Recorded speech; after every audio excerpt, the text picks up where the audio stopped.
Sesh, everyone. 2 in a week. 2 in 1 week because we had technical issues last week. I know. People were angry with us, and I was angry with us. Look, you think we loved it? Honestly, I can't believe it hasn't happened sooner. This is us. I had to tell that half in, half out story multiple times. No.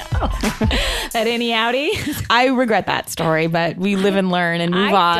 I don't regret that Let's not even discuss it. Let's just clear the decks. Literally. And let's hose everything down. Wait a minute. Your house has been cleared. I needed Kulop to come back over. Kulop sages my house at a moment's notice. Like she has yet to sage my house, and we have spoken of saging my house, but she hasn't come over to sage it. Kulop, is our dear friend who's done the podcast, will be in the middle of like the craziest things going on in her life. She runs the show Bajillion Dollar Listing. She's a very busy woman. Yeah. And I'll be like, oh, Kulop, I don't know. It's weird. Like, you know, my nanny, we're not going to work together anymore. She's like, coming over with a turkey feather and sage. God Never bless her. not saging in every room with a turkey feather. Can I say though, she is one of the most beautiful women I've ever seen in my life. Yeah. And I do feel like you know what I mean? Like she has an energy about her that's really like calm and relaxed. So she knows something. That turkey feather, I don't know what she's doing with it, but it obviously holds the key. Well, then she'll tell me things to do that I can't really do. Like she gave me this black candle from this place. Oh God, what's it called? The one on Sunset, April. Something Sky. Skylight Books? No, but I love Skylight Me Books. too. It's this crystal shop. Okay. And it's pretty amazing. And I will say, when I took my son in there, he was a baby. He had just been like screaming all day, all night. He went in and was just probably terrified, but was very calm. The last crystal Probably out of fear. The last crystal shop I went into, and I say the last crystal shop I went into just because I've been into a few, the woman there literally she looked to be 60, but fully pregnant. What's going on here? And I was like, whatever Those this crystal shop crystals. is where she just had like, and again, maybe she was Janet Jackson. Yeah, it was. No, she just like had like hair down to her butt. You know what I mean? And Gray hair, like was like so soothing and calm, and was full-term pregnancy. Oh my God. So I was like, something about this crystal shop is working. Something's working. And as a woman who has gone through infertility, I was like, You were angry. this old bag. Like, what's happening? Like, she gets pregnant at the top of a hat. I had to work for years and use medical science. And she seems to be just She's fine. got a crystal. I know. I was like, I need to shove a crystal up my vag. I didn't try that. Tried every fucking thing else. She was Sorry. pregnant with a large tanzanite. Well, Kula gave me this black candle, which is a little ominous, and it was a tall one. And she's like, babe, just burn this, but don't ever let it go out. Like, it needs to burn to the ground. Or basically, like, bad spirits will, like, leap onto your home. It burned after 96 hours. I said, Cool Up, we need to leave the home. And she's like, just put it in the bathtub. I'm like, Cool Up, I must blow it out. It was like 1/4 burned. So I've never been able to follow through on any of her. That's a really hard candle to follow through on. I mean, I don't want to leave my house with a burning candle. I know, and she's never not giving me crystals, and then she'll just be like, health. Or like another one, she's like, wealth. Just like, Cool Up. I have one. Our good friend Andrea gave me one recently, and I've been carrying it in my purse next to like my gum wrappers, so I'm sure it's doing its job. Like loose tampons Yeah, it's like just like an old donut crumb. like I always have like McDonald's straws. Yes. Like the wrappers I always crumpled. have like literally like old dentine gum, not even the wrapper, just the old dried up piece that like. You should do that Us Weekly, and I call it a piece. What's in my bag? Yes, I would love to. If I had to do that, I think people would be upset. Be an exploded super plus absorbency tampon. That's like bloated itself up like a corpse. Old tissues that have been used. It'd be like, what's in my Ross Dress for Less satchel, which has got like marker stains on the leather. I literally spilled a whole bag of pretzels, and it's still at the bottom. Like I've been known to have forks in my bag, just a stray fork with like a little food on it. just a bite of food you just couldn't get through. Like, this one's for later. I'm gonna save this forkful for later. I'm coming back to you, fork. Oh man, guys, what a day! what a day, what a life. What a life. Danielle, we came back from New York. I had so much fun. I want to just give a shout out to everyone that came out to the show. Many people were standing. I still can't believe that. You guys, that was such great crowds. Thank you guys so much for coming out to Brooklyn, somewhere in Brooklyn I had never been and probably will never return. Brooklyn, no less. I know. Everyone was so sweet, and a lot of discussions I've been hearing about the gorgeous gentleman, and I'm remiss. I don't have a photo of him. Neither do I, but the gorgeous gentleman whose friends literally pushed him on stage. And these were two gorgeous women. Yes. And a gorgeous guy. It was a foursome it was an attractive bunch. Foursome. Yeah. And these two gorgeous women with long blonde hair, very kind of like Sienna, what's her name? Sienna Miller-esque women. And she's signaling to me, and I'm kind of she's catching my eye off stage, but she's not doing it audibly. She's just like waving and looking at me with crazy eyes. I can't believe with all the crowd you noticed this one woman in the corner, like you were called to her. Everyone was screaming, but she was just using like a silent film star. Like, I don't know, Norma Desmond. Of Sunset Boulevard? Someone's really on that train. Sunset Boulevard, frenzied Boulevard. It's the worst music. Still in my... Really? Yeah, the music's not great. And I know... You don't love a Broadway tune is what I'm hearing. Guys, I beg to differ. Little Shop of Horrors. Gypsy. Yes, I love a lot of them. Company. Chorus line. Being alive. Although I downloaded A Color Purple because many audience members said it was unbelievable. Yeah, I've been listening on my Broadway channel, and it's quite good. You're dipping in and out? Yeah, I'm never dipping out, just dipping in. Well, anyway, these gorgeous women were just looking at me like their energy said, we've got something for you. And they were almost like, we're not even going to go up to the mic because what we have is so explosive. I know. It was so strange how they just shoved their friend onto the stage, and one woman finally just screamed at me, "He slept with Sonia!" And it leveled the room. Everyone was awestruck. And then he comes up on stage, and he looked like a very handsome, clean-cut, freshly scrubbed farm boy. Yeah, like he could have been 12. He wasn't, but like not a line on the face. No. And the best was when I was nervous to ask him. My husband's like, well, did you ask what else they did? Like, I was going to delve and probe into their sex life. I'm like, we're not like Maury Povich, but I guess we kind of have become that. We sort of have. Like, let's not pretend we're something greater than we are. We're like Jenny Jones. And he got Connie Chung, so he's not doing too shabby. That's right. Well, when I asked him if they'd slept together, he looked at me like, yeah, like, what do you think I'm up here for, lady? But I wish I had a photo of him, but that was a wild moment. And a lot of people were yelling fake news about that, but I don't think so. He had her number in his phone. And I remember him from the episode, if anyone can find a screen grab of that. She was kind of walking through one of those weird restaurants, I will say she has had a few young suitors by her arm, but it wasn't like that weird European one. She had like a strange European this was the blonde farm boy looking one, and he was, being kind of trailed behind her. Yes. As you can Holding imagine. her purse, I'm sure. Wow. That was really fun, those shows. Guys, thank you so much for coming out and for we're listening. We're coming to some other cities. Yes, we're coming to... I'm going to post all the information of all the dates on our Facebook page. Yeah. But coming to Portland, Seattle, Austin, Chicago, Chi-Town, Boston, Atlanta, Washington, D.C., and one other place I can't remember. And Paris. No. We're going to Paris. We are? We're going to Paris. What'd you say, April? Denver. April tried to ask if we were going to her hometown. I thought you said Tampa. I was like, we're never going to Tampa. Tampa St. Pete? Yeah. As a person from Florida, we're never going to Tampa. No. Unless you guys really want us, then we'll be there. Actually, I'd love to go. Yeah, we'll be at your house. If you call us, we shall come. We'll go to my family's hometown, Fort Walton Beach. Oh. Danielle. Shall we delve in? I think we better. Yes. So Atlanta this week, we have a guest, but he's going to be joining us at the end, actually, for a special segment. Yes, we're very excited about. But let's get into Atlanta.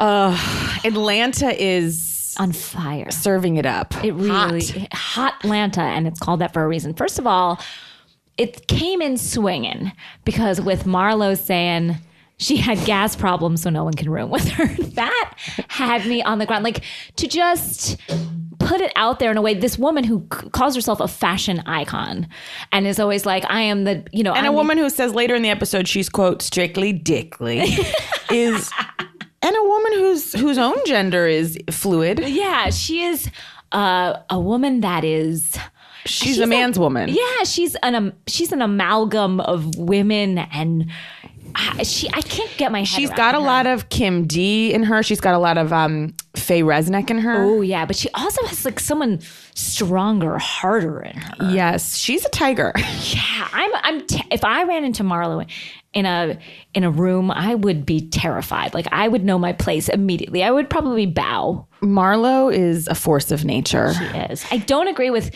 Claire's fashion assessment of her that it is. No. For Claire, now if you guys have gone to Claire's Instagram, as you should, Claire is such a classy dresser. You'll see a very lines, understated palette that involves 3 colors. yeah, muted colors. Again, she didn't even like my animal print. Yeah, maybe you're sitting on a porch in Montauk. Yes. That's Claire. For her to cite Marlo as some sort of fashion icon, I was shocked by that. And Marlo is a lot. Just her camping outfit alone. And then how she went back in the middle of the night. Genuinely, did Marlo know they were going camping? I don't think she knows what camping is. Yeah. Is my thought.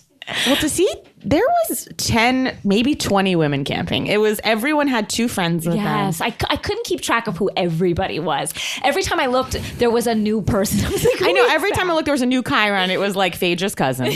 And then later it was like Portia's sister's friend. Yeah, it was so strange.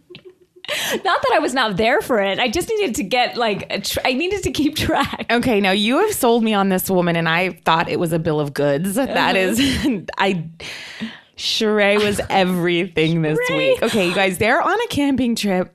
Sheree loses her mind. This is the strongest woman in the world. I feel like she has been through shit. She has been through hell. She's a rock. Yes. And then she gets in a thing of like lake water.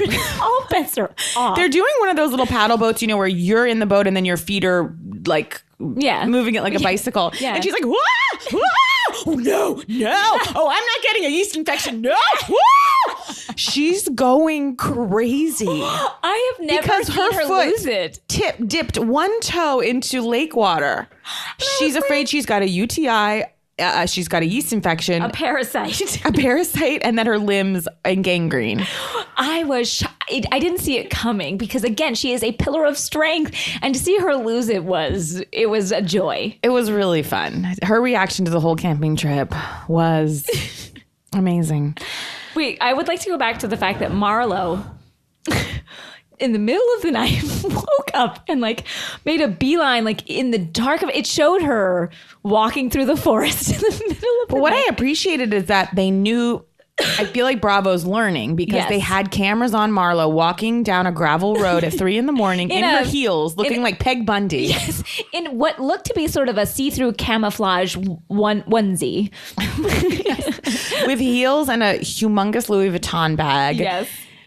Just walking by herself. I was like, if I came upon this in the middle of the night, in the middle of the dark Georgia night, I would not know what to make of it. It was so good. And I mean, I do appreciate that Atlanta, they really set them up to win comedically. Yes. They're like, we're going to funniest. They're the funniest of the women. Exactly. And I've never seen, Glamis was just kind of awkward. And depressing. Exactly. Awkward and depressing. To see them out roughing it and to see Heather bringing her chef just felt, ugh. Yeah. But to see these women setting up tents.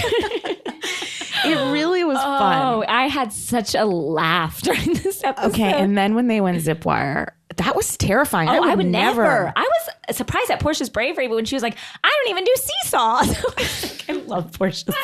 When Portia jumped off and her legs were still moving, like she thought she was in a spin class down the entire thing. And then when she landed, she was literally crying for her life. I know. Her life really flashed before her, and I felt like it wasn't a deep moment for Portia. I think she flashed and she was like, my life was fun. Yeah. Then she was like, fun, Cordell.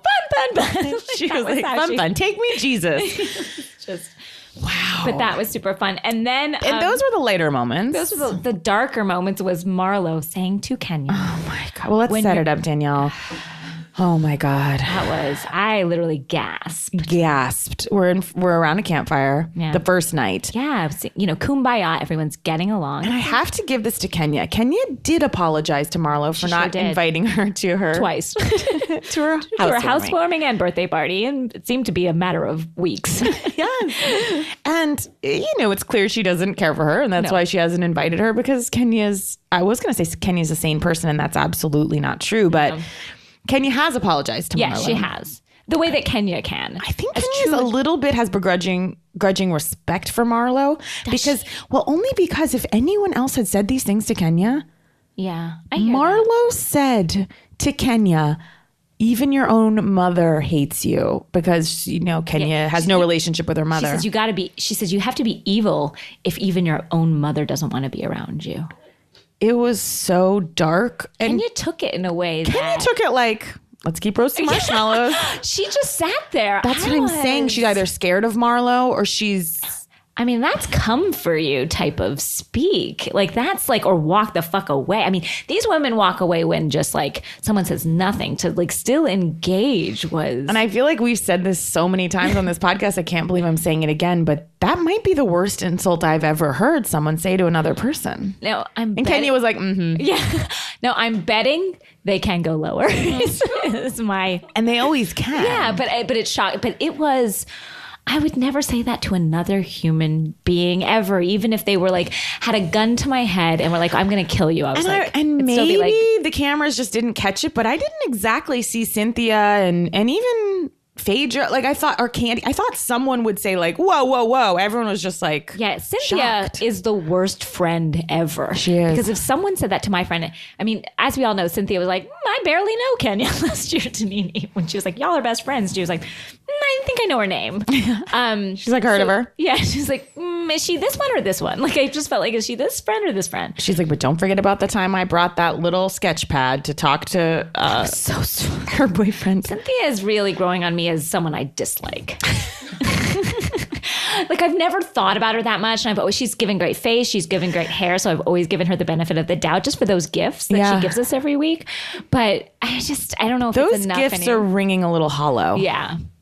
And then when Cynthia was crying because she was getting divorced from Peter, there's something about Cynthia's tears that do not move me. Crocodile. Yeah.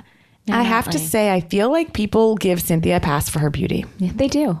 The way everyone was crowded around her. As a beautiful woman myself. Yeah, as a woman who's experienced this way of being in the world. Yes, to know that people give you a pass. They just give you things for free, as it is. Oh, I live that life as well. I hear it. I get it. But I just felt like everyone was so crowded around her. Meanwhile, the night before, she barely said boo when her friend was attacked in the most vicious... I mean, that's the type of thing that if someone said that to a friend of mine, I would be like, you're a monster. Get the fuck out of here. Yeah, and we can't move on from this. Go into the woods. I mean, she did later. But then Kenya, of course, came back at her and called her a prostitute many times. Which Marlo might be. Oh, she absolutely is. High priced. Definitely. No, yeah. She can't afford that stuff without, charging a pretty penny for her services, but she definitely... Is Marlo a woman that a man is wanting? I believe so. Really? I think it's a man that wants to be dominated by a man, but can't admit that. Yeah, probably. Or just dominated in every sense of the word. And she does not take shit. And so I think there's a man that likes, a very strong woman. And again, I mean, I feel bad saying that she's a prostitute, but I was pretty shocked by what. And I don't know what she does. It doesn't seem clear. Yeah, it's unclear. I don't know how she makes her... Is fashion consulting her business? I don't know. Is that what she does? Well, again, then I cannot believe later in the episode, the whole thing was like, we're team building, we're doing zip lines, we're doing all of this to team build. That Kenya then initiates an apology to Marlo. I think Kenya realizes in Marlo she has an opponent. What's the word? Worthy opponent? A worthy opponent. Yeah. Because she said, we've had a great day and I really want to apologize for not inviting you again to my fucking housewarming. But to apologize after what she said, all bets are off. And she said, and for what I said to you. And then Marlo gave her a fairly... Marlo did say I was trying to hurt you. It's like, you succeeded. Marlo was like, oh, I was absolutely. Yeah, which you don't really hear the women say a lot. Like, both of them sort of cop to their shit, which I respected, because that doesn't happen a lot. Because that's the last gasp in an argument. And I'm just going to make a quick parallel. We're just going to dip into Beverly Hills really quickly, which is like very quickly for Lisa. Rinna was completely busted. Yes. By saying that Kim was near death. And she was like, I do not remember saying that. Yeah. Then she switched to phase 2, which was like, I may have said it. And then she switched to phase 3, which is like, call Harry Hamlin. Phase 3, which was like, cry and wear a cover up to bed. I know. But then at one point she was like, I never intended it like that. How? What other intention could you? Again, we'll get. She's like, I meant that in a nice way. But it's really like, you know what? I've said it. I've been busted, and this is kind of what happened to Marlo. And I appreciate that Marlo copped it, which was like, I did intend it like that. Yeah, it's just like I was. It's almost like okay. I respected it once they kind of had it out like that. The air was clear. And it was quite clear until Marlo shifted into a new subject. The lesbian subject. Now I couldn't believe we like cleared that deck and everyone's like, what a nice night. Like everybody applauded. It's like, wow, we took a breath. I thought we're good. And Marlo was like, not so fast. Well, first though, Sheree goes, I'm not going to bring up the lesbian rumors because we're trying to become one with each other. I love Sheree. Sheree goes, I've got these lesbian rumors sitting right here. And she gestures to her chest like it's so hard for Sheree to get through this camping trip with all the lesbian rumors. Because on one side, I kept thinking to myself, who gives a fuck? Yeah. Like, I don't, like, great. God bless. I mean, I know that this is reality TV, so we do care because in this world, this is a big deal. But at the same time, like, a part of me is like, I don't care. Like, if I don't care, like, you know, like, I can't believe they care so much. Well, Marlo really wriggled out of that one because she somehow got off the hook by just basically she was like, I'm just going to introduce a topic, set it there and walk away. She's like, somebody here said, I can't even do Marlo. I can't. There's no register low enough for me. It's like Luann and then drop down 20. Drop below Luann, find your center, and then continue down. Yeah. But when Marlo's basically like, somebody here said that Candy, she's like, are you a lesbian? Somebody here said this. So first we're shocked, but everybody's reactions. Portia's like, what? What? Who would say this? What? Who? Reveal yourself. She as opposed to Rinna, I'm like, she truly doesn't remember saying. I know. I was like, because to have that reaction, she really was like, reveal yourself, stand up, count yourself. She's like, and try yourself off to jail if you would say this. And then Sheree's like, you said it. She's like, ooh. That was the best moment. She's like, okay, yes, I did say that. She's like, it's coming back to me now. But I do believe she truly did not remember saying it because I do believe, as she says herself, sometimes I just talk. Like, she's just talking. I wish in that moment they had remixed Sheree back at Kenya's housewarming going, ooh, ooh, ooh, ooh, because that's how she was also reacting. Yes. She tried to act shocked, but she's not that good of an actress. So she's just smiling like, ooh, ooh, loving it so much. Oh, Sheree. And then Sheree being like, I'm the bone collector. I've got all the bones. Now that is a word. That's a new word to me. And I guess I need Deanna for this because, you know, like when some sort of pop culture phrase comes up, I'm like, ooh, what's it? So the bone collector. And I guess like, is bones like the dirt?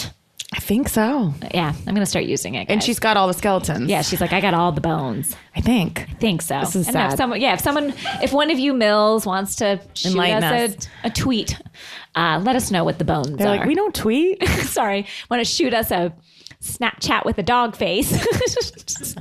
Please do. It was just Candy, I thought, kind of kept her cool. Oh, so cool. I felt what was going on. Am I wrong that Portia and Candy have kissed?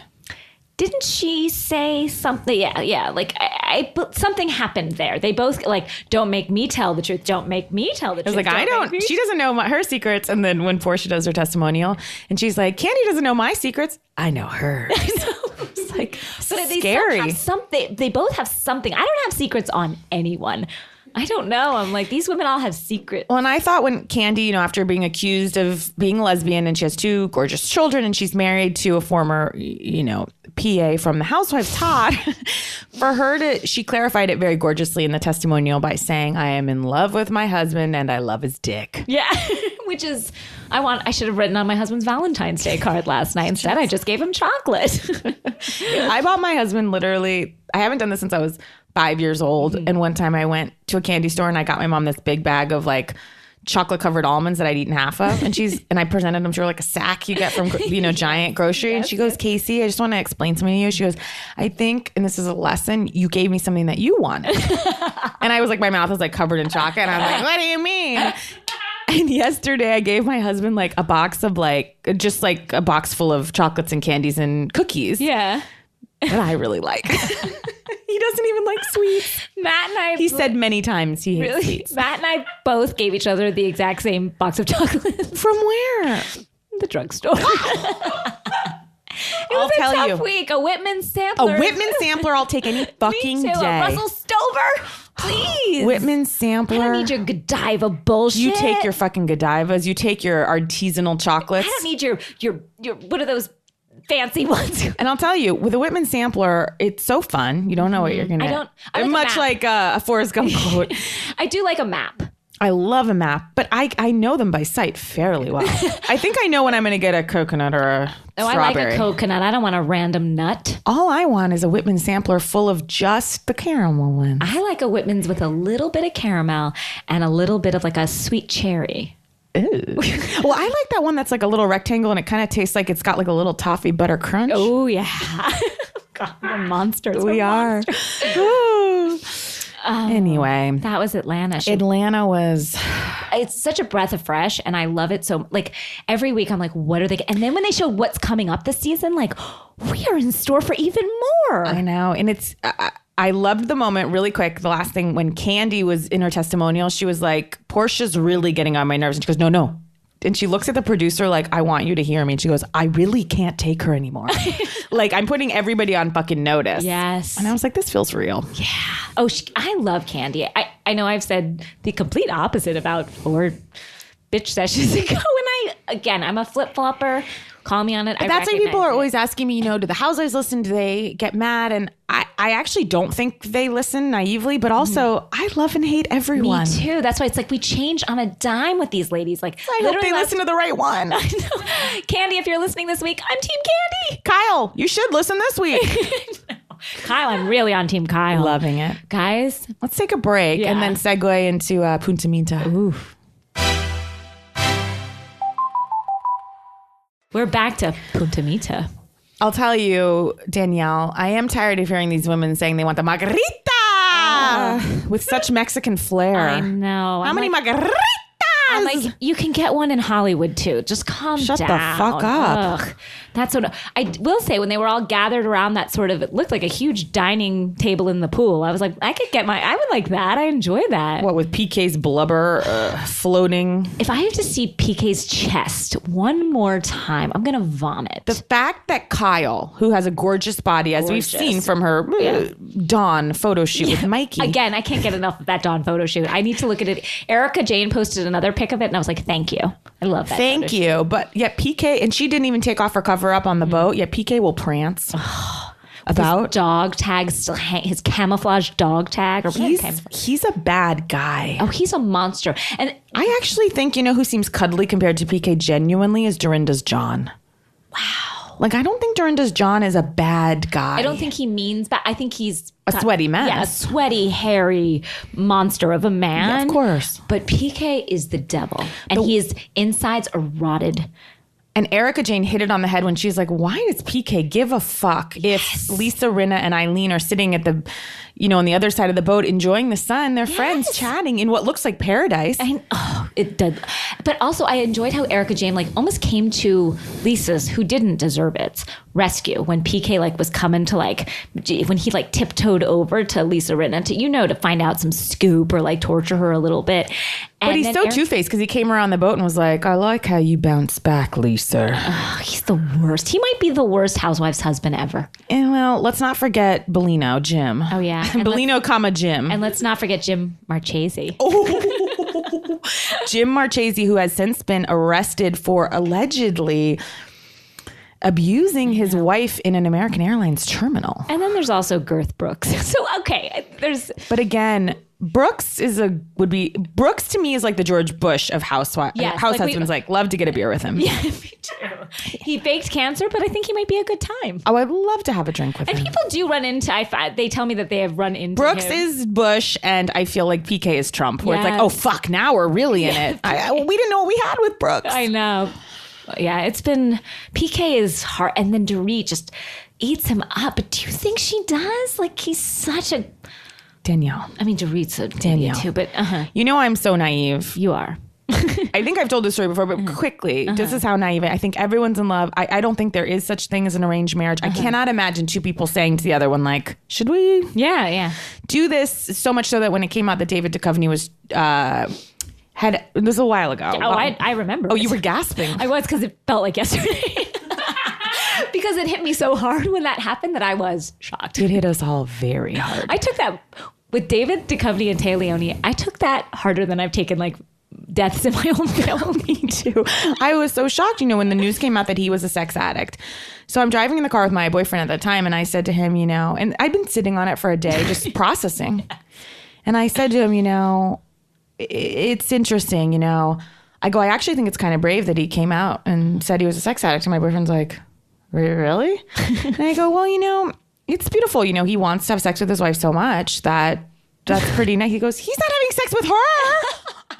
I thought he was a sex addict for Téa Leoni. I was like, it's hard, but I just can't get enough of my wife of 20 years. I was like, it's so hard, but yet so brave. He's like, are you a fucking idiot? He's fucking everyone but her. I was like, oh God. Life spinned on its axis and adjusted and snapped together, and I was no longer a child. So that's where I'm coming from. Yes, no, I hear you. With love. So but I really think PK and Dorit, when he said to her, their relationship was summed up in one scene tonight where he says, if you jump off the boat, I'll get you a Birkin. Oh, and then she lifts up that black Birkin, and I just wanted to set it on fire. I wanted to punch through the screen and strangle her. I know. I was just like... She's like, and that's how you get a Birkin. That's how you get a Birkin. Oh. Weird accent. However, when she walked out in that white jumpsuit, which, look, she's wearing it great after having just had a child. Yes. When she walked out and saw Lisa Rinna crying, she was like, is it this bad? Don't end it all. Are you gonna jump off a cliff? I was like, you're not the person to be the comforter. You don't have it in you. You don't have it in you at all. She is I feel like even Mauricio's like, I gotta put up with this PK all weekend. I know. I will say that even watching Ken dance was Ken, I wrote in my notes, Ken came alive in Punta Mita. That was such joy. Watching him dance, I was like, Ken's here? Like, you forget he's there. He has literally been silent and asleep for, I believe, we've said it's like Lisa is Weekend at Bernieing him around the scenes. And when I saw him with that sombrero on, living it up. Doing as they said, a Mexican hat dance. What I do like in the vacations provide us, and I felt this vacation, even though the Lisa Rinna stuff was happening, was by most intents and purposes very bright and very light. I loved where they were staying. I loved everyone's outfits. I will say, Lisa Vanderpump, though, this is the first time I have felt that Lisa Vanderpump is sweaty. Oh. Like, I feel her desperation this season. She has always been cool as a cucumber. And even though I know she's the puppet master, she has always played it off in a way that I've been like, brava. Like you're the conductor and these are your instruments. And you're kind of behind the scenes and we barely see a trace of you. Yeah, she's leaving a snail trail everywhere she goes this season. And it's to watch her whipping around in that pink chiffon gown. Yes, with the high pony. And the way she was dancing with Kyle. Oh, and then but it was like a moment from The Godfather where they're like dancing and she's like, Rinna's guilty. She's like, Rinna took the bait. Yeah, it was so like arch villainy to me that it was. I mean, Lisa Rinna hit it right. She was basically having an orgasm that she could. Yes. She had this on her. And she's just she's feeling sweaty this season and it's not a good look on her. No, it's not. And the offensive scenelet where she was reading off of a dry shampoo bottle in Spanish. That was so offensive. And Mauricio, who is Mexican, was looking down just like, what do I do? It was, and she's talking to that wonderful man who is serving them. And being basically like, am I butchering your language? And I'm going to speak Spanish, and I'm just going to read the shampoo bottle directions. It was so upsetting. And Brav, I know you think it was like an airy, funny moment, but I found it to be the darkest. And a lot of dark things happened. A lot of dark things happened. Ooh, Eden's mom, what a looker. What? You didn't think so? No, I did. That scene was so upsetting. Yeah. From the minute that she shows up at the door, Eden goes, "Hi, Mom, I love you." And her mom looked so stunned, as though, Eden's clearly never said that to her. Well, didn't Eden's mother have her removed from her body days early to take a vacation? No, but that sounds like a great... I didn't know that was even an option. Didn't that am I making this up? I've never heard this rumor. Did I make this up?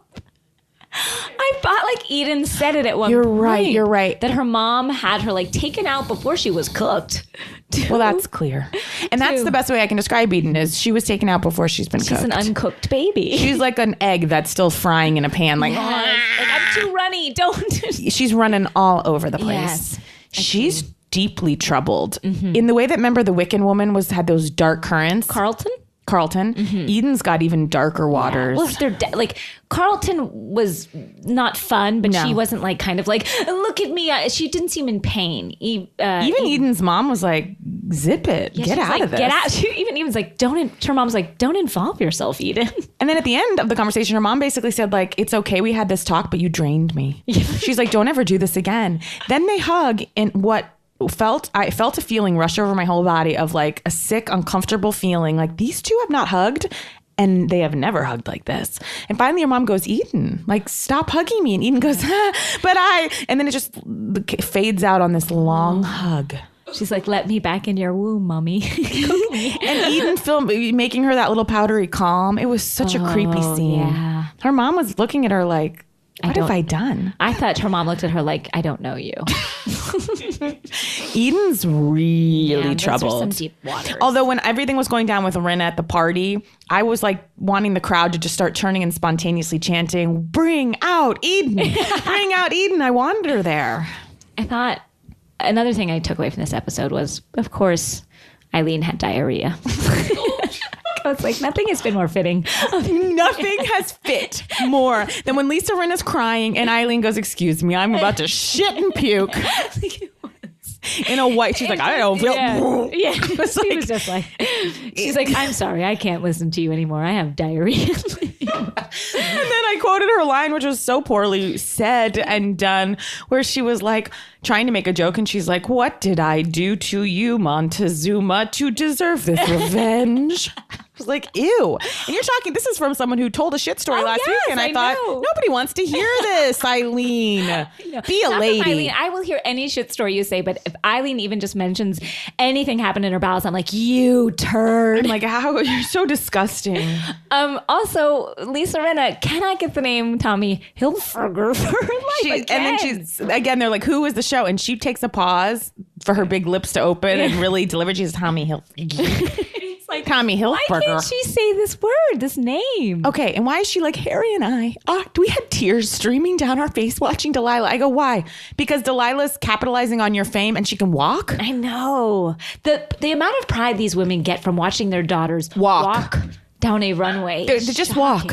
I know. It's like, yes, glad that they can make money from their looks, but I don't understand what the pride part of it is, because they are not doing anything except for walking and lucky enough to have been born with a certain look. And then she had the nerve to be kind of excited that it was Gigi's Hilfiger line. It's like, yeah, how dare she even mention Gigi or Yolanda in any sentence? How dare? And I love when Lisa was accused. It was such perfect architecture. Lisa was quite literally backed into a corner, and Erica Jane was standing next to her, kind of involved, and leaned up against the wall like a 1950s pinup. Yeah. I thought that body language is so amazing. Yeah. What a position of power. She is. She should give a TED talk about how to stand. She should. She should give a fucking TED talk. Yes. The calm that she shows in a storm. I've never been that calm, like asleep.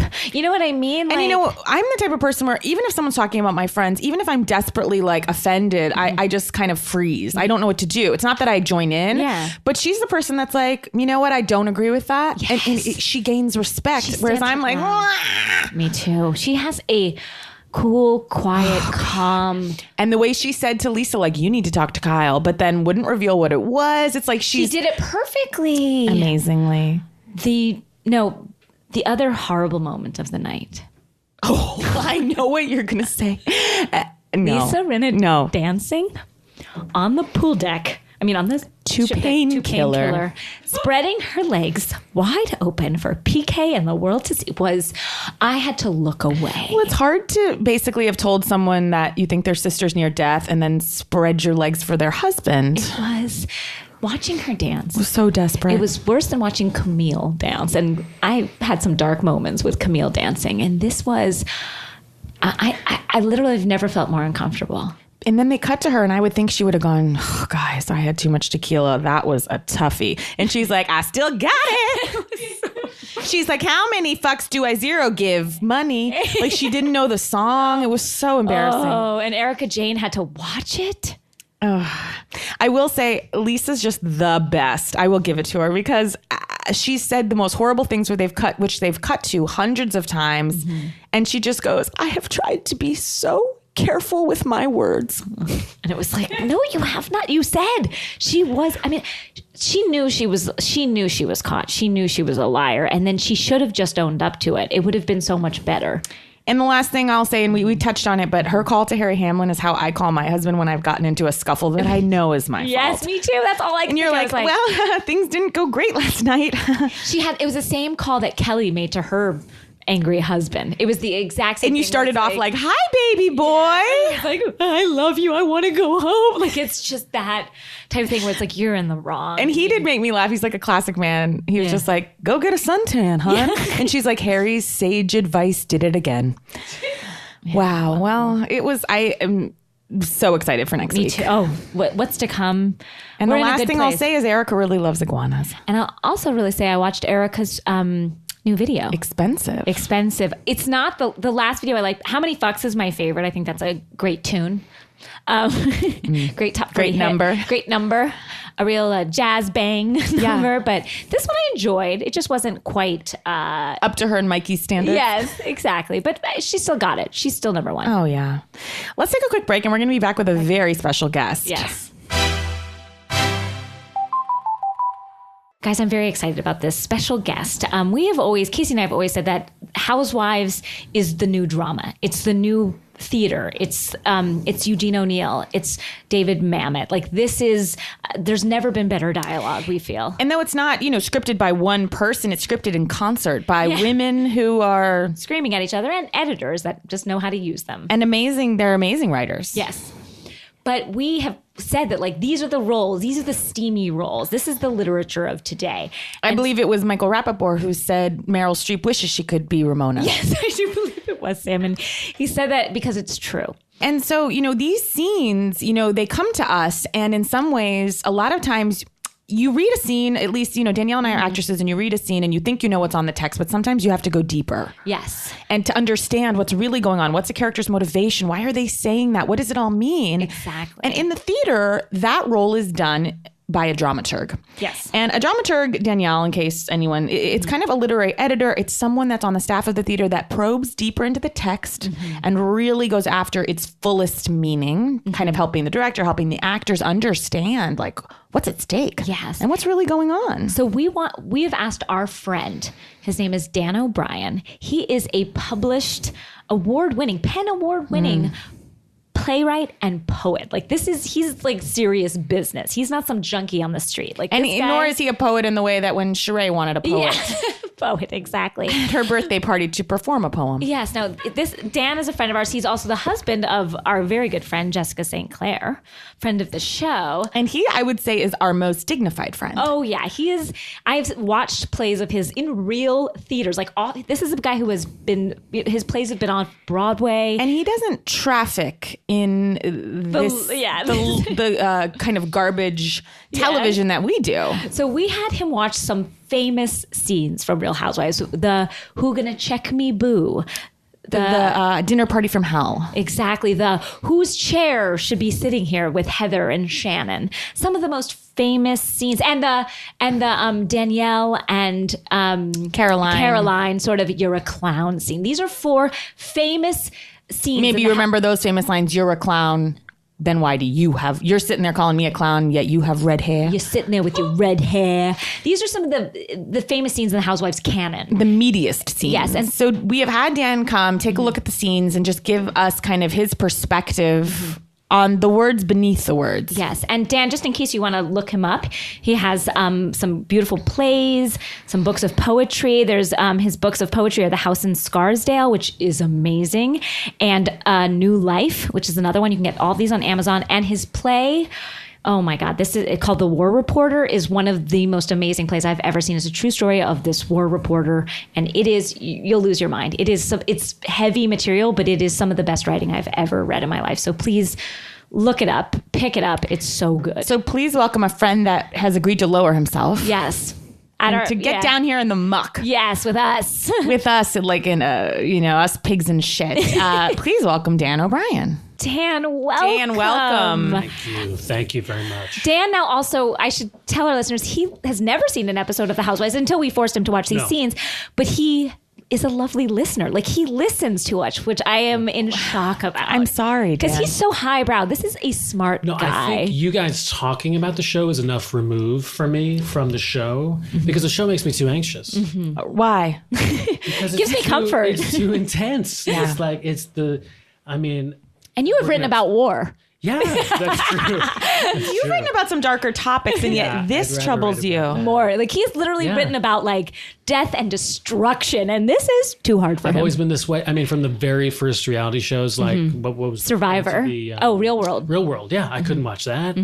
I've never been able. The one I can watch is the British baking. Okay, that I can watch too because it kind of lulls you into a calm place. Yeah, and there's no real interpersonal conflict. Oh God, no. Oh no. This They're is- just this like is- the beautiful old women Bundt cake. baking a cream roll. I mean, sometimes I think they think they're having a lot of interpersonal conflict on the show. British people don't know how to have Right. conflict like the I'm Americans. sure British people are watching that show completely stressed out. Like I am watching Real Housewives. Well, maybe they haven't I seen was Ladies like, of London. I texted you last night. I was like shaking. Yeah, he did. With like cortisol, like, stress hormones. That's where we want you.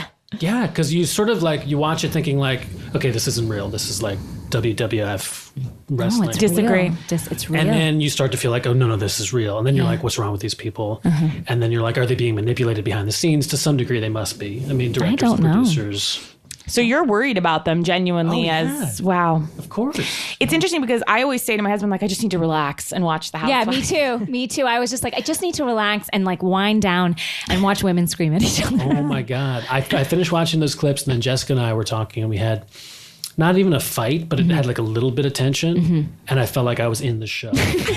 Like I felt like we were about to start like throwing. I would like to we put- were filming I would that like and to we put have some it. cameras on you. I would love to. I would love to. Now, let's talk about some famous scenes that I sent Which you. scene spoke to you the most?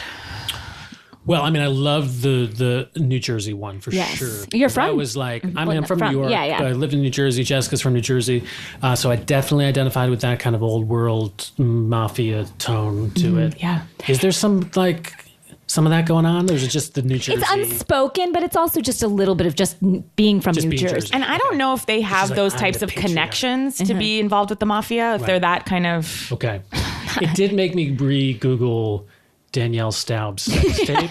Oh, and did anything good come up? And I have to say re-Google because like I vaguely remember seeing part of it like 10 years ago. Really? Yeah. I haven't even seen this haven't work. seen it? Why No. you deep dive more than we What? have? What? Is it good? This is what happens when you get a heteronormative guy on the show. Were you titillated? right away? No. If I may? No. No, I mean, no, Okay. I definitely wasn't. And I didn't, and it's very long. And I Googled about To find it. a sex tape too long is an interesting Well, I Googled tape. about it. Like, Too apparently- long, raves Dan O'Brien. Apparently, there's a section where she uses the bidet and talks about at the same time a cheese and onion bagel she just had or something, and how it's getting that's- her indigestion. Oh, no. It's not a sex tape. That's a sex tape I would make. I'm like, oh, I got indigestion. Like, that sounds like me. I don't need to No. see that. So, but anyway, not to get away from the scene. The actual scene was amazing. Now, it was the dramatic tension, like when you're a writer, you know about writing dramatic tension. Do you think you're capable of writing such a scene? No. I mean, it reminded me of why I'm enjoying, because the last like 5 or 6 years I've been writing documentary style plays, because I'm much more interested in trying to adapt recordings of actual conversations, actual conflict, and trying to adapt it for the stage, because it's much more exciting. You know, most like dramas that people make up in their head, as you guys know, are very clean and neat and ordered and dramaturged to death. And these scenes have so much chaos and craziness and excitement. I mean, you know, if you can put that on stage, I think to some degree audiences, obviously they love it on the TV. It's funny you say that, because they say, oh, reality's taking over, you know, scripted television, and Danielle and I are scripted TV writers, and I don't mind. I'm okay to be put out of a job. No, as long as I get my fill. But do you see, like we have said that like watching that scene between Caroline and Danielle, it's like mammoth. You know what I mean? Like, do you feel the tension there of like real, like what we strive for when as writers? I mean, I felt. I mean, the other scene that really shook me was Allison, the psychic, and the dinner party from hell. Yes. Allison Dubois. Because I love psychics, as you guys probably know. Yes, I do. Sort of half believe in them, and I was familiar with her work to some degree. I wasn't prepared. Does she also have a sex tape? She does. Oh, I don't probably. Eventually, give it time. Here's hoping. But I was shocked to see her smoking the douche flute. As it's known. And how nasty she was. I mean, everybody was kind of nasty or crazy in that scene. But in villains in theater, villains in play, like, you know what I mean? Like, she's the perfect villain, right? And is she that way throughout like the whole season? She was a guest star. She popped in and out, which I thought they could have used her more. But she really just was featured in that scene, though not long forgotten. It was amazing. But I thought with both scenes, like dramaturgically, what was interesting was that there was so much backstory coming to bear on the present conflict, which was so when I teach playwriting, I mean, it's also an improv thing, and you'll be assigning these scenes from now on. Yes, I hope so. Yes. You know, people talk about setting relationship and conflict, and the relationship is only interesting really in terms of stakes, right? And I mean, there was so much going on that had already happened that was like exploding at the table. That I'm sure you guys know all the context, and I couldn't quite follow all the context. But it sort of doesn't matter on some level, wouldn't you say? Right, because you feel like you're witnessing a car crash. And the stakes are so real, and the things they're bringing up are so loaded. Right. But were any of them friends? I mean, that's the one thing. Like, are any of them genuinely friends? That's a great question. Are they all frenemies? We've been asked this by many a person. A couple of them seem to have real friendships that have dissolved before our eyes, but most of them meet and then kind of dig up each other's past, if that makes sense. Yeah. Having not much to do with each other's past. Right. They like to throw it right in each other's faces. And do you think that that makes a good scene, just having this past fraught relationship and bringing it to when like it comes to like it comes to, I mean, like a little bit. I did feel like, you know, the sections of the arguments where I didn't understand the context, then it did become more just like a spectacle. Like, you know, these people are screaming and yelling, and that can still be exciting to some degree. But like dramaturgically, ideally you want your audience to know what the stakes are, right? And like what's personally at stake for each character and why they're trying to affect a change in the moment, you know, with the other characters. So But I imagine if I'm watching the show all the time, I know so much in that context, I would assume. Yeah. Yeah. I mean, I don't think in the if we can shift to the Sheree scene with the party planner. Oh, right. There's a line in that scene, and I just saw Sunset Boulevard on Broadway, as I've mentioned many times, with Glenn Close. And in the final scene, she's descending into madness, and she's being taken away by, spoiler alert, by the police for killing her young lover. And then she pauses, and it's the last line in the show, and I really forgot that this was the line. I'm like, something better come here. I mean, we need a powerful line. And she explodes with, "I'm ready for my close-up, Mr. DeMille." Which is such a famous line throughout. That's the last line. You know, but even you know of that line, right? Like you've heard. But I'd never seen it but before. It's so famous. And I was like, okay, that it hit you in the right spot. Like that felt great. Yeah. And I compare that line to when Sheree Whitfield says, quote, "Who gon' check me, boo?" It is a famous line. Like even at the women's rally, there was a sign that said, you know, "Who gonna check me, boo?" It has gone beyond. It is the. I don't know anyone I could write a line like that. What's her final line of the scene? I think she's like, whatever happened to customer? what's the better happened to customer service? Which is a close second. It is a close That's second. the final line. Whatever happened to customer service? It's lines like that where I'm like, well, how much of this is sort of engineered? I don't think with her it is. No. You're right. I forgot about that line because it tells us everything that's just happened. It kind of recaps it. It's a great button. Great button. I thought she was going to say whatever happened to the customer's always right. Right. Customer service is probably better. It was, It was clean. It was snappy. Cleaner. Yeah. I mean, I felt bad for, who's the party planner's name? What's his name? Andre? I want to Because say Andre. she pushed every button. I like how you say that as though you're going out on a limb. You're like, I did feel bad. I will say that Andre had promises he couldn't deliver on. He promised her an airplane. He promised her a poet. Yeah, see, he I didn't promised know her that. an helicopter. I didn't know that. He could not deliver these things. And so... And she has not spoken to the poet. Yeah. What happened to customer service? And she was expecting like, who's she, Maya Angelou or somebody? Yeah, essentially to skywrite. But but just that tension in that scene of just sort of like everyone coming to each other with wants and needs. She wants this beautiful party to be planned. He wants to be the best party planner, I'm sure, in Atlanta. And as I'm thinking about it now, the history of all these people, you're right, we do know. We've been watching for 5-6 years. So I do feel like it's, like your cousin, their history. Mm-hmm. So to bring up and touch on little things that you remember that sets them all off, it's so full to see. No, but do you feel, because you know more of the context, do you feel more secure in like who you're rooting for? Because part of what I find exciting watching those clips, but also like queasy making is I don't know. 1 second I'm with somebody and then it flip-flops. They all change on a dime. Great question. They all change on a dime. So Casey and I were saying early in the podcast, who we root for can change from the beginning of the episode to the end of the episode. One day we hate someone, one day we love someone. And that's what I think we love about these because we don't have this history with these people. So this isn't my sister where I'm just like, well, I gotta love her. I'm like, I can go with the wind. Right. I don't have any allegiance to anyone except for Erica Jane. So for me, it's kind of fun to watch them as a viewer. Relaxing to you. That is relaxing because I can be on the side of the party planner. I can be on the side of Alison Dubois. It must say something sad about my psychology that it scares me so much. Because I totally get that. Like, I get why it would be a release to watch conflict you're not actually personally invested in. It's so high stakes. Yeah.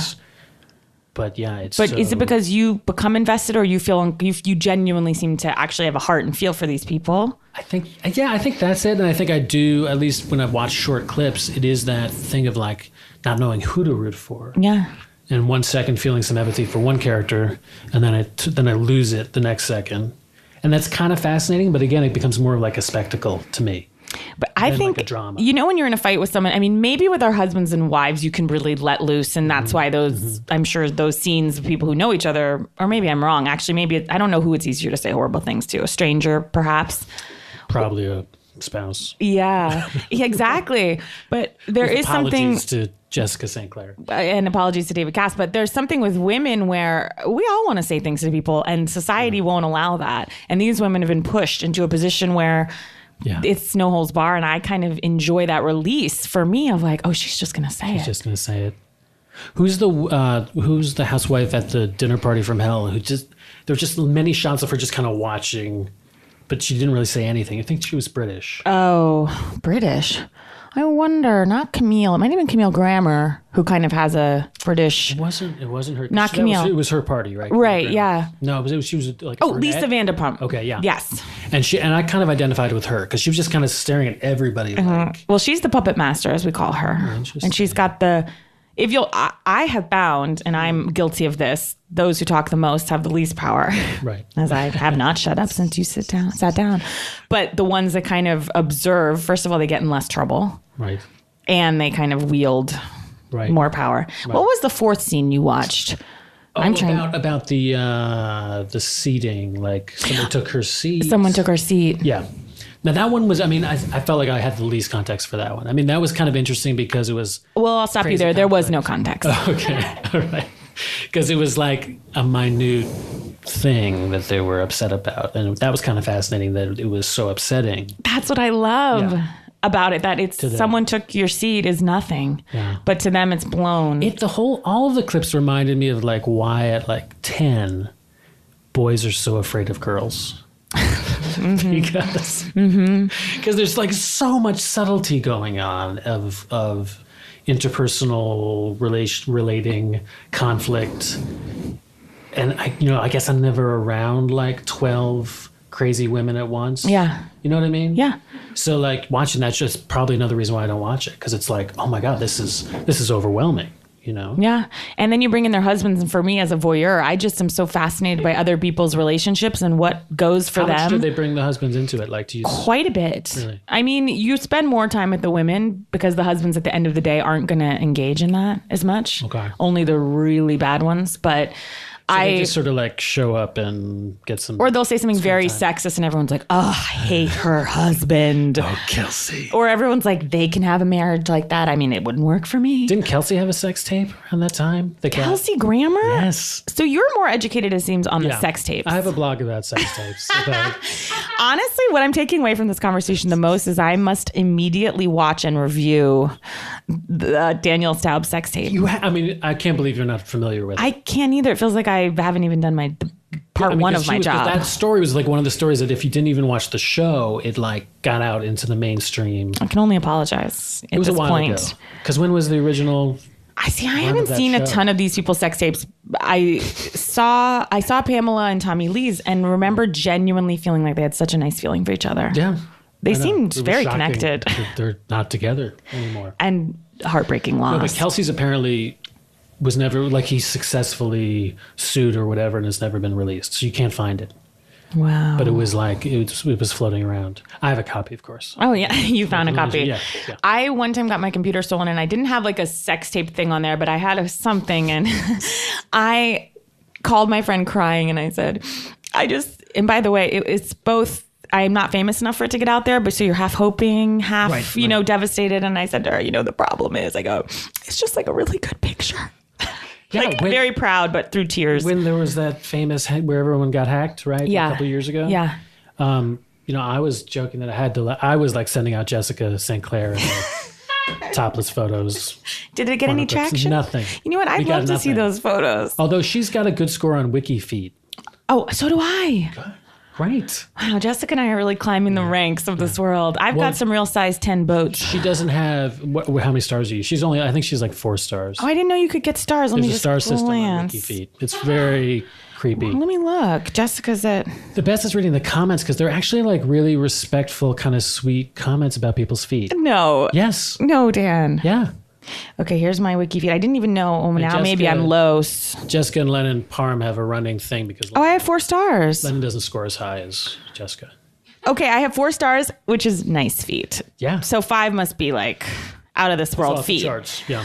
And wow, I didn't even... The size of your feet. It's all about... They have all these criteria that I know nothing about because I'm not a foot. Okay, I'm so sorry. I just have to show you, Dan. The one photo that is coming up of my feet is from a disgusting scene where I'm wearing sweatpants and happy endings and trying to open a door with my feet. Yeah, they don't care. Any shot any screen grab. Sometimes my tootsies are looking pretty bloated in some pregnancy shots. One of Jessica's are not even her feet. They were like a... Are those holding her back? Is that image holding her back? No, I think that's why she has a better score. It propelled her. Than maybe she would have had otherwise. Dan... Wow. We've gotten off topic. No, I think we're exactly on topic. Any final thoughts on just the scenes in general? Because I will say, so the housewives are quote unquote, they're saying everything, but the editors are kind of assembling and writing it. Right. And my hat goes off to them. Yeah. Which again is what I really identified with that because I've been adapting all my plays are from recordings and audio and video recordings. And is it hard to figure out? No, it's great. I mean, it can sometimes be a little time consuming, it'd be a lot easier maybe just to make up some dramatic lines. Yeah. But they go in directions I don't think our linear brain at points could go in. And that's why I love it because if you're working from reality, you see how people actually speak and and what you do, or at least what I do, is you keep what is surprising and strange and weird and exciting about the way people actually interact. Yeah. Which is a lot harder to conjure if you're just fictionalizing something. Yes, and even small things when I'm writing, everyone's pausing and letting each other speak as you do when you're being polite. But in The Housewives, 5 women will be screaming over top of each other their own wants and needs at the same time. And playwrights try to do that. Some playwrights with certain overlap techniques. With the slashes. The slash, yeah. Which I did for a while, and then I was like, well, it makes the actors incredibly anxious. Yeah. That's like some Carol Churchill. Yeah, because you're writing it almost like a really complicated piece of music, so it's almost easier not to do that and then just let it naturally overlap if it can. And I think it's much easier with TV and film. Well, these women are under no obligation to. Right, they can just let anyone speak. People screaming at once. Yeah. And that's what I love about it. Yeah. That's what the series should be renamed: 8 people screaming at each other at once. Dan O'Brien, you're much too highbrow of a gentleman to have lowered yourself for this material, but... No, I love it. I love But actually, I'm not so sure anymore. You're on WikiFeet. You're looking up sex tapes of Danielle Staub that you've watched in its entirety. I would like to give a little homework to our audience for next week, which is that I would like everyone to put their eyes on Danielle Staub's sex tape. And, revisit it. And try to drum up some interest in Jessica and I on the web. Mm-hmm. For anything having to do with us. I'll try to release something in the next few days of Jessica's. Not of me. So sad, released by her husband. Yeah. You're like the Kris Jenner of... Yes. Wow. Dan O'Brien, thank you so much for being here. Thank you for having me. Big fan. First time caller. First time visitor. First time sex tape watcher. Yeah, first time. No. Goodbye. Bye. Hey guys, Sklar Brothers here from Sklarbro Country, and we have a fantastic episode this week with Jason Schwartzman. Did you like Rushmore? Well, then you're going to love this podcast. I asked somebody who was in an a cappella singing group at one point, I said, what does it take to be in an a cappella singing group? They said, well, you don't want to have too great a voice. Like, it has a character of its own. You want to, you got to have a voice that... You got to Voltron that shit. Yeah, you got to Voltron it. You got to Voltron come together. You got to come together. You got to come together because there's... The a cappella-matron.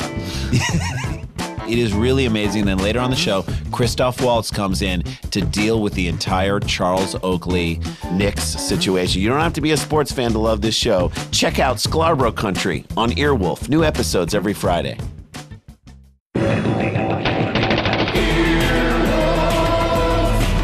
This has been an Earwolf production. Executive produced by Scott Aukerman, Chris Bannon, and Colin Anderson.